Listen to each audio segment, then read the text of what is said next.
0531531 Saya dari Prodi S1 PGSD. Pada video ini saya akan membahas tentang peran filsafat ilmu dalam memperkuat ilmu pendidikan. Pertama, filsafat ilmu mengawasi dan memperkuat ilmu pendidikan. Filsafat ilmu berfungsi sebagai pengawas bagi ilmu pendidikan.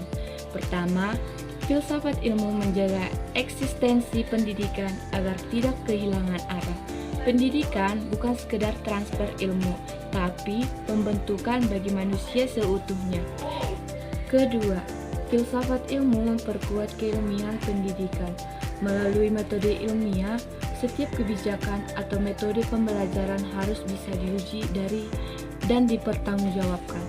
Ketiga, filsafat ilmu menjaga nilai-nilai dalam pendidikan. Pendidikan tidak boleh lepas dari nilai moral, etika, dan kemanusiaan. Tanpa itu, pendidikan hanya menghasilkan orang pintar tapi tidak berkarakter.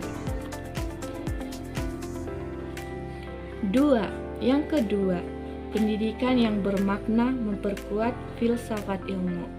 Hubungan ini bersifat timbal balik.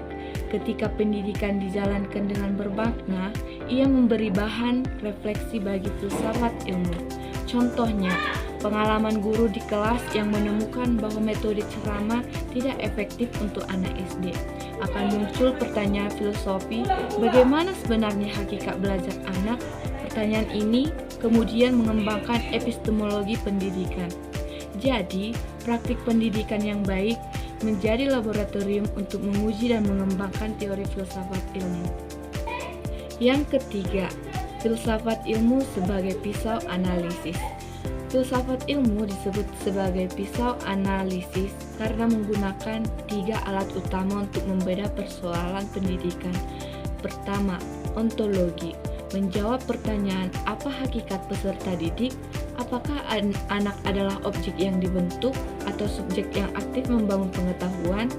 Kedua, epistemologi. Menjawab bagaimana pengetahuan diperoleh, apakah melalui hafalan, pengalaman, atau penemuan. Ketiga, aksiologi. Menjawab nilai apa yang ingin dicapai, apakah pendidikan hanya untuk lulusan ujian atau untuk membentuk karakter. Dengan ketiga pisau ini, guru dan pembuat kebijakan bisa melihat masalah pendidikan secara lebih tajam dan tidak terjebak solusi yang bersifat permukaan saja. Yang keempat, contoh konkret penerapan. Contoh konkretnya ada pada kurikulum Merdeka. Dari sisi ontologi, kurikulum ini memandang siswa sebagai pembelajar aktif, bukan penerima pasif. Dari sisi epistemologi, siswa didorong belajar melalui proyek dan pengalaman langsung, bukan hanya hafalan. Dari sisi aksiologi, tujuan utamanya adalah membentuk profil pelajar Pancasila yang berkarakter.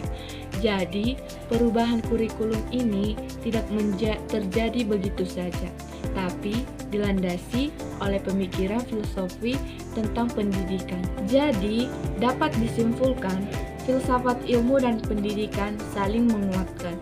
Filsafat ilmu memberi arah dan pisau analisis, sedangkan pendidikan memberi pengalaman nyata untuk mengembangkan filsafat itu sendiri.